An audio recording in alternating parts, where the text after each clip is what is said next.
네, 안녕하세요. 네, 오늘은 예전부터 왜 철학과에 갔냐 그렇게 댓글로 물어봐 주시는 분들이 계셔서 그 질문에 답하는 시간을 가져보려고 합니다. 근데 제가 철학과를 그냥 간 건 아니거든요. 막 성적 맞춰서 서울대 가려고 그렇게 간 건 아니에요. 되게 나름대로 의지를 갖고 갔는데, 근데 그 의지에 대해서 설명을 드리려면 제 개인적인 얘기를 할 수밖에 없겠더라고요. 그래서 오늘은 좀 제 개인적인 역사에 대한 이야기지만 끝까지 봐주셨으면 좋겠습니다. 자, 먼저 제 기질에 대한 얘기를 해야 될 것 같아요.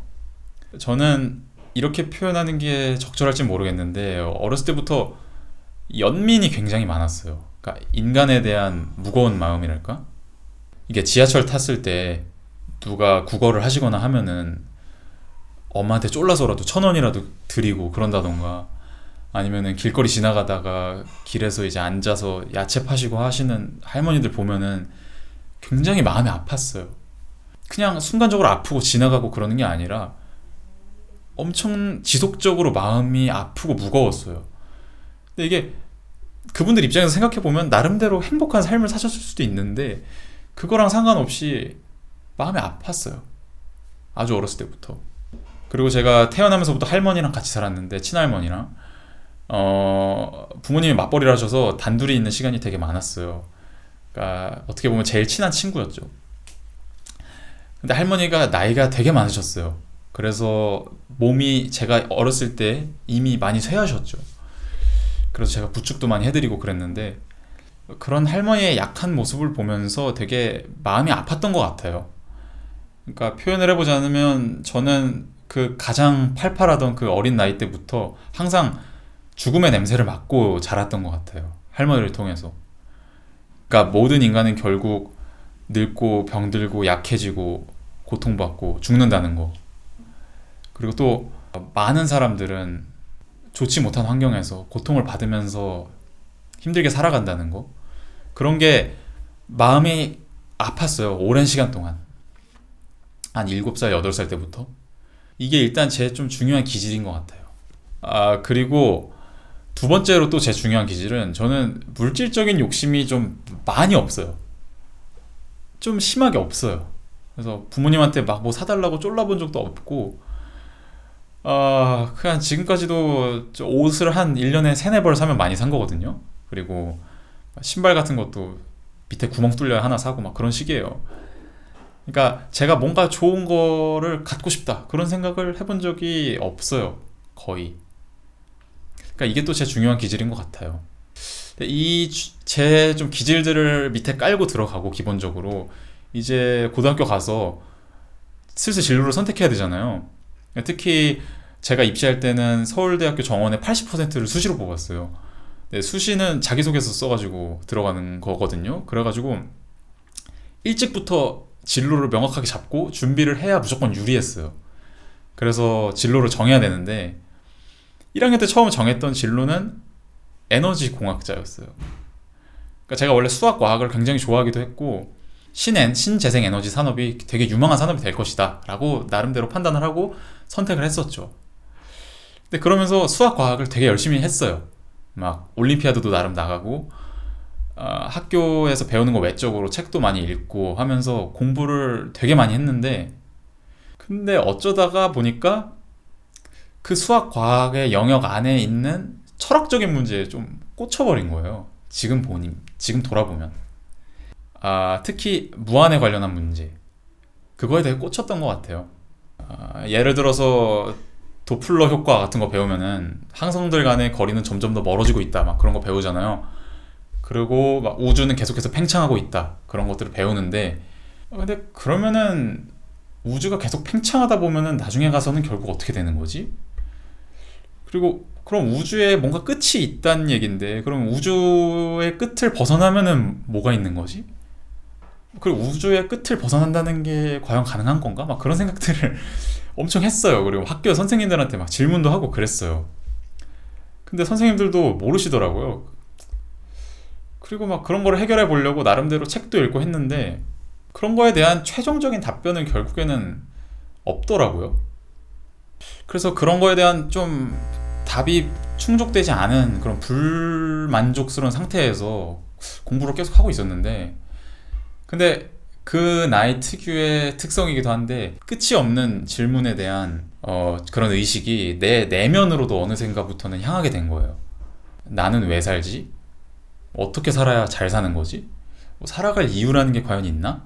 막 이런 질문들을 스스로한테 던지기 시작했는데, 제가 아까 말씀드렸지만 저는 되게 그런 인간에 대한 기본적인 무거운 마음이 되게 있다고 했잖아요. 근데 그 기질이랑 합쳐져서 그런 존재에 대한 질문, 실존에 대한 질문의 무게감이 저는 좀 다른 사람들보다 되게 심하게 저를 강타했던 것 같아요. 그래서 그거를 그냥 잠깐 생각하다가 그냥 훌훌 털고 다른 거 하고 그런 게 아니라, 그 질문이 너무 크게 다가오는 거예요, 저한테는. 그래가지고 되게 고통스러운 시절을 한때 보냈어요. 한 몇 달 동안. 학교 끝나면 11시까지 공부하고 막 집에 오다가 중간에 멈춰서가지고 밤하늘의 별을 보고 막, 아, 저 별은 어떤 존재인가? 저 별에 비하면 나는 얼마나 작은 존재인가? 내가 뭐 이렇게 계속 살아가려고 이유가 있는가? 많은 사람들이 고통을 받고 나도 결국에는 고통을 받고 늙고 죽을 텐데 지금 그냥 좀 일찍 죽으면 안 되나? 막 그런 생각을 되게 했어요. 뛰쳐내릴 생각도 실제로 많이 했어요. 제 주변 사람들은 몰랐겠지만. 근데 막 그렇게 고민을 굉장히 심각하게 하다가 어쩌다가 학교 도서관에서 우연히 사르트르의 구토라는 책을 읽었어요. 그게 제목이 특이해가지고 이끌려서 그랬는지 모르겠는데 하여간 굉장히 우연적으로 그 책을 봤어요. 근데 그게 되게 철학적인 문제를 담고 있는 소설책이거든요. 근데 그 책에서 내가 굉장히 심각하게 하고 있는 고민을 그 주인공도 똑같이 하고 있는 것 같더라고요. 그래서 그걸 보고 처음 알았어요. 아, 이런 고민이 나 혼자만 하는 고민이 아니구나. 다른 사람들도 이런 고민을 하는구나. 그리고 그런 생각을 하고 나서 이제 그런 철학이라는 분야에 대한 책을 읽기 시작했죠. 그러고 보니까 이제 깨달은 거예요. 이 철학자라고 불리는 사람들이 굉장히 오래전부터 그 내가 궁금해하는 그런 문제들에 대해서 되게 심각하게 고민하고 있었구나. 내가 생각하는 것보다 그 사람들이 더 똑똑하게 생각 잘하는구나. 그런 거를 좀 알게 됐어요. 그게 저한테는 굉장히 큰 위안이었던 것 같아요. 나 혼자만 중2병처럼 꽁꽁 앓다가 내가 그냥 죽어버릴 그런 문제가 아니라, 내가 저 사람들의 생각을 좀 공부를 해보고 나의 나름대로 발전을 한번 시켜보면은 내 나름의 존재에 대한 해답을 얻을 수 있지 않을까? 얻을 수도 있지 않을까? 그런 희망적인 생각을 했어요, 그때. 그래서 그때 철학에 본격적으로 관심을 갖고 철학과를 아예 가야겠다라는 생각을 해서 준비를 하게 됐죠. 근데 그렇게 계속 철학에 대해서 관심을 가지고 공부를 해나가고 있는데 또 그런 생각이 들더라고요. 이 나는 왜 사는가, 또 어떻게 살아야 하는가 하는 이 실존적인 문제가 이 사회에서 너무 과소평가되고 있는 게 아닌가. 어떻게 보면은 우리 삶에 있어서 가장 중요한 문제일 수도 있는데 꼭 명확한 해답을 딱 내놓는 건 아니더라도 그 부분에 있어서 토론을 하고 같이 한번 생각을 해보고 답을 모색해보고 할 수 있는 그런 사회적인 분위기가 형성이 돼야 하는 것 아닌가, 좀 그런 생각이 들었어요. 그러니까 사람들이 나름대로 자기 삶의 의미를 좀 생각해 볼 수 있도록 하는 게 사람들의 정신이 더 건강하고 행복해지게 되는 길이 아닌가, 그런 생각을 했던 거죠. 그래서 이 사회에 고통에 처한 사람들이 많이 있는데, 물론 그 고통에 처한, 그리고 모든 사람들은 고통을 받으면서 살아가는데 그 고통에 처한 사람들에게 물질적인 구제도 중요하지만 정신적인 건강을 실현시켜주고 정신적으로 조금 더 풍요로운 삶을 살 수 있도록 도와주는 게 이 시대에 굉장히 중요하고 필요한 일이 아닌가, 그런 생각을 했어요. 반드시 굉장히 큰 고통 속에 살아가는 사람들이 아니더라도 이 현대사회의 많은 사람들이 정신적인 빈곤 속에서 살아간다고 생각이 들었고, 그런 사람들에게 좀 도움을 줄 수 있는 일을 철학이 맡아서 해야 되는 게 아닌가, 좀 그런 생각을 했던 거죠. 그래서 내가 철학과에 가서 그런 것들을 좀 한번 실현시켜 봐야겠다 하는 생각을 가지고 좀 더 확신을 가지고 진짜로 철학과에 가게 됐습니다. 뭐 제가 딱히 물질적인 욕심도 없겠다, 그냥 내가 갖고 싶은 것도 없겠다, 이 세상에 빛이 되는 일을 하고 싶다. 그런 생각을 했습니다. 어떻게 보면은 되게 오만한 생각이라고 느끼실 수도 있을 것 같아요. 네가 뭔데 다른 사람들이 불행하다고 생각하냐? 네가 그럼 다른 사람들보다 뭐 더 우월하다는 거냐 뭐냐? 뭐 이렇게 생각하실 수도 있을 것 같은데 꼭 그런 건 아니고요. 저는 그냥 제가 느꼈던 그 실존적인 고민이라는 거, 존재에 대한 고민이라는 거, 그게 우리 모든 인간 안에 사실은 들어있는 문제라고 생각을 하고요. 그거를 그냥 가리고 덮어두고 지나치고 그냥 다 경주마처럼 달려가면서 사는 것보다는 그런 문제에 대해서 한번 생각을 해보고 토론도 해보고 같이 그 답도 찾아보고 하는 게 훨씬 더 큰 행복의 원천이 될 수 있지 않나 라고 생각을 하는 거고요. 그렇다고 해서 막 그런 의미를 찾아나가고 그런 철학적인 성찰만이 유일한 삶의 의미다 막 그렇게 생각하는 건 아닙니다. 그런 식으로 주장을 하면은 그거는 사이비 교주같이 되는 거겠죠.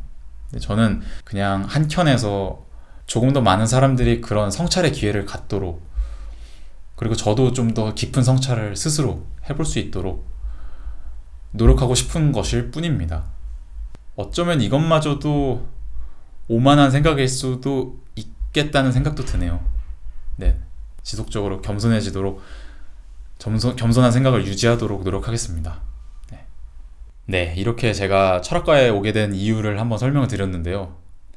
많은 사람들이 철학과라는 과는 그냥 성적 맞춰서 가는 과 아니냐 그렇게 생각하실 수도 있는데, 저같이 생각을 하고 나름대로 비전을 가지고 철학과에 가는 학생들도 많다 하는 것을 좀 알아주셨으면 좋겠어요. 네, 그리고 앞으로도 뭐 철학과에 관련된 썰 같은 거를 기회가 되면 풀어보도록 하겠습니다. 네, 감사합니다.